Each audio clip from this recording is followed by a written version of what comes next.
में हम डिस्कस करेंगे रूल थ्योरम की रियल लाइफ एप्लीकेशन के बारे में। हम यहाँ पे एक एप्लीकेशन जो है इसकी डिस्कस करेंगे और जिससे आपको थोड़ा सा आइडिया मिल जाएगा कि आप इसका पॉसिबल यूज़ कहाँ कहाँ पे कर सकते हैं। मान लो कि मैं यहाँ पे ग्राउंड से मान लो कि मैं ग्राउंड से बॉल को ऊपर फेंकता हूँ, जिसकी पोजीशन जो है के पोजीशन से मैं बॉल को ऊपर फेंकता हूँ। और बॉल जो है आपको पता है, आपको आइडिया है कि कोई भी चीज़ जिस वक्त हम ऊपर फेंकते हैं पहले वो ऊपर जाती है तो फिर एक ऐसा पॉइंट आ जाता है, उसके बाद ये ऊपर नहीं जाती है, वहाँ से ये वापस आना स्टार्ट करती है नीचे की तरफ। तो मान लो जिस वक्त मैंने इसको ऊपर फेंका तो उस वक्त टाइम जो है वो T1 है, क्योंकि आपको पता है जिस वक्त मैंने ऊपर फेंका उसके बाद पहले ये ऊपर जाएगा, उसके बाद ऊपर से नीचे आएगा तो कुछ टाइम लगा होगा। तो मान लो कि कुछ टाइम बीतने के बाद ये T2 टाइम पे फिर से के पोजीशन पे पहुंचा। तो यहाँ पे मैं पहले रूल्स थ्योरम की कंडीशन जो है लिख लेता हूँ, ताकि मतलब हमें आसानी हो जाए जिस वक्त हमने इसको वेरीफाई करना है। तो रूल्स थ्योरम ये कहता है कि फंक्शन जो है वो कंटिन्यूस होना चाहिए क्लोज्ड इंटरवल में। दूसरी कंडीशन ये है कि फंक्शन जो है वो डिफरेंशिएबल होना चाहिए, फंक्शन जो है वो डिफरेंशिएबल होना चाहिए ओपन इंटरवल में। तीसरी कंडीशन जो है फंक्शन की वैल्यू जो है एंड पॉइंट पे सेम होनी चाहिए।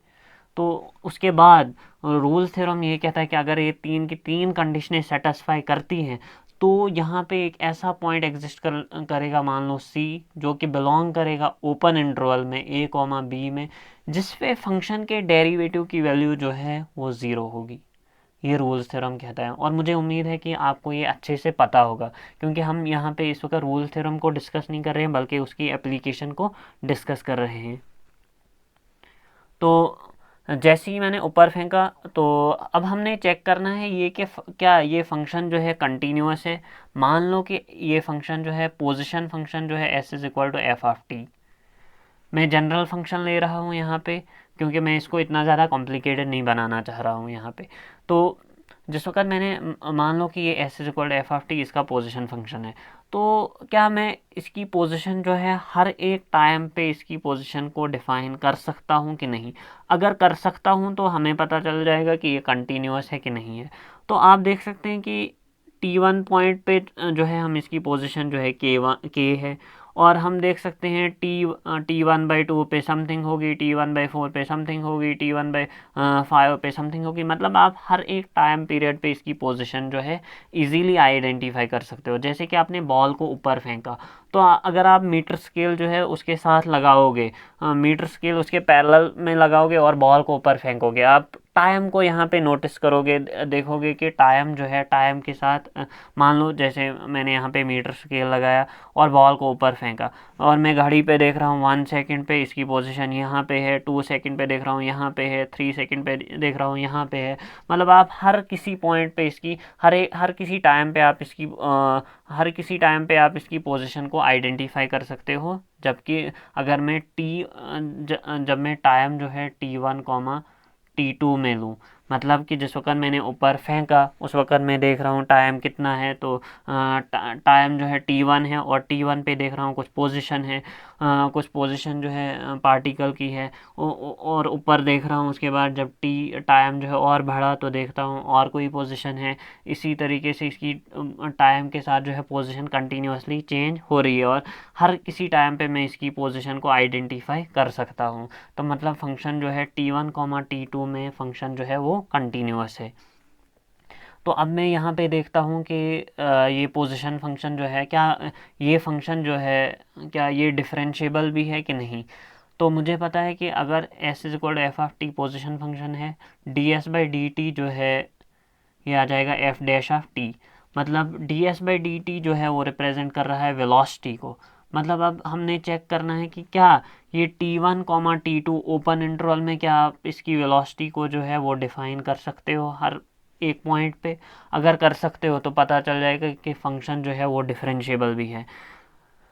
जैसे कि आपने जिस वक्त बॉल को ऊपर फेंका तो आप हर पॉइंट पे इसकी वेलोसिटी को भी कैलकुलेट कर सकते हो। और यहाँ पे बात नहीं है एवरेज वेलोसिटी की, यहाँ पे बात कर रहा हूँ मैं इंस्टेंटेनियस वेलोसिटी की। और जिस वक्त आप देखोगे कि मतलब बॉल को ऊपर फेंकोगे, आप देख सकते हैं यहाँ पे भी कुछ T1/2 पे भी इसकी कुछ वेलोसिटी होगी, क्योंकि बॉल जो है ऊपर चल रहा है मतलब इसके पास वेलोसिटी है। तो वेलोसिटी है तो मतलब आप किसी भी टाइम पीरियड पे इसकी वेलोसिटी जो है इजीली आइडेंटिफाई कर सकते हो। इसका मतलब ये है कि फंक्शन जो है वो डिफरेंशिएबल भी है, लेकिन आप इसके एंड पॉइंट पे T1 और T2 पे इसकी इंस्टेंटेनियस वेलोसिटी को डिफाइन नहीं कर सकते हो, क्योंकि हमें पता है कि ओपन इंटरवल पे फंक्शन जो है वो सॉरी एंड पॉइंट पे फंक्शन जो है वो डिफरेंशिएबल नहीं होता है। लेकिन हम इस वक्त इसको यहाँ पे डिस्कस नहीं करेंगे क्यों नहीं होता है, क्योंकि ये जो है टॉपिक जो है लंबा हो जाएगा। और इस वक्त हम ये डिस्कस करना नहीं चाहते हैं यहाँ पे, क्योंकि टॉपिक जो है वो बहुत ज़्यादा लंबा हो जाएगा। लेकिन आने वाली वीडियोज़ में हम ये देखेंगे कि हम एंड पॉइंट पे फंक्शन को डिफरेंशिएट क्यों नहीं कर पाते हैं। लेकिन चलो फ़िलहाल हम आगे बढ़ते हैं और इसको बाद में डिस्कस करते हैं कि ये क्यों नहीं होता है।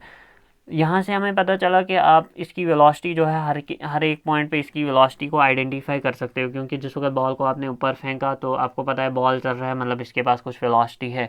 तो आप जिस वक्त घड़ी को देखोगे इस टाइम पे इसकी वेलोसिटी कितनी है, तो आप आसानी से बता सकते हो हर एक टाइम पे इसकी इस ओपन इंटरवल में किस टाइम पे कितनी वेलोसिटी है, मतलब फंक्शन जो है वो डिफरेंशिएबल है। अब देखते हैं कि क्या f(t1) और f(t1) पे इसकी पोजीशन कितनी है। दो कंडीशनें सेटिस्फाई हुई, फंक्शन जो है वो कंटिन्यूस भी हुआ, फंक्शन जो है वो डिफरेंशिएबल भी हुआ। क्या फंक्शन t1 पे इसकी वैल्यू जो है फंक्शन t1 f(t1) मतलब t1 पे इसकी पोजीशन कितनी है, क्योंकि हमने ग्राउंड से इसको फेंका था तो मतलब f(t1) पे इसकी पोजीशन k है। तो जिस वक्त ये ऊपर गया उसके बाद नीचे आया फिर से ग्राउंड पे पड़ा तो T2 पे भी इसकी पोजीशन जो है वो सेम आ रही है, मतलब f(t1) जो है f(t2) के बराबर है, मतलब तीन की तीन कंडीशनें जो है वो सेटिस्फाई हुई। अब रूल्स थ्योरम ये कहता है कि यहाँ पे ज़रूर एक ऐसा पॉइंट एग्जिस्ट करेगा जिस पे एक ऐसा टाइम जो है वो एग्जिस्ट करेगा जिस टाइम पे इस फंक्शन के डेरिवेटिव फंक्शन का डेरिवेटिव जो है उस टाइम पे उसकी वैल्यू जो है वो ज़ीरो होगी। तो फंक्शन का डेरिवेटिव यहाँ पे रिप्रेजेंट क्या करता है, फंक्शन का डेरिवेटिव जो है यहाँ पे रिप्रेजेंट कर रहा है वेलोसिटी। तो मतलब इसके कहने का मतलब ये है कि यहाँ पे एक ऐसा पॉइंट f'(t)c मतलब एक ऐसा टाइम ज़रूर एग्जिस्ट करेगा जिस टाइम पे इसकी वेलोसिटी जो है वो ज़ीरो होगी। तो क्या ये सच में होती है कि एक ऐसा टाइम आता है जिस पे इसकी वेलोसिटी जो है ज़ीरो होती है।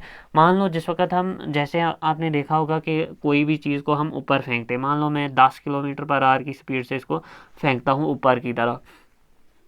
तो मुझे पता है जिस वक्त मैं ऊपर की तरफ फेंकता हूँ तो इसकी वेलोसिटी जो है कंटिन्यूस डिक्रीज़ होती है, क्योंकि इसको ग्रेविटी जो है पुल नीचे की तरफ कर रही होती है। इसकी वजह से इसकी वेलोसिटी जो है कंटिन्यूसली डिक्रीज़ होती है। मान लो कि इस पॉइंट पे 9 मीटर पर सेकंड है, 8 7 6 5, क्योंकि कंटिन्यूस डिक्रीज़ हो रही है।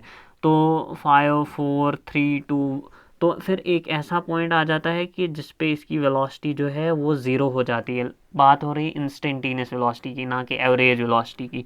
एक ऐसा पॉइंट आ जाता है जिस टाइम पे इसकी वेलोसिटी जो है वो ज़ीरो होती है, क्योंकि आप देख सकते हैं जिस वक्त वेलोसिटी कम हो रही है तो ओबियसली बात है कि एक ऐसा पॉइंट आ जाएगा जिस पे इसकी वेलोसिटी ज़ीरो होगी। मगर ये बहुत ज़्यादा शॉर्ट पीरियड ऑफ टाइम होता है जिस पे इसकी वेलोसिटी जो है वो ज़ीरो होती है। ये नहीं कि मतलब मैं आराम से देख पाऊँ, मैंने बॉल ऊपर फेंका और फिर देख रहा हूँ वो बॉल तो ऊपर आराम से बैठा है, मुझे साफ पता चलेगा। ये बहुत ही ज़्यादा शॉर्ट पीरियड ऑफ टाइम के लिए होता है जिस पे इसकी वेलोसिटी जो है वो ज़ीरो होती है।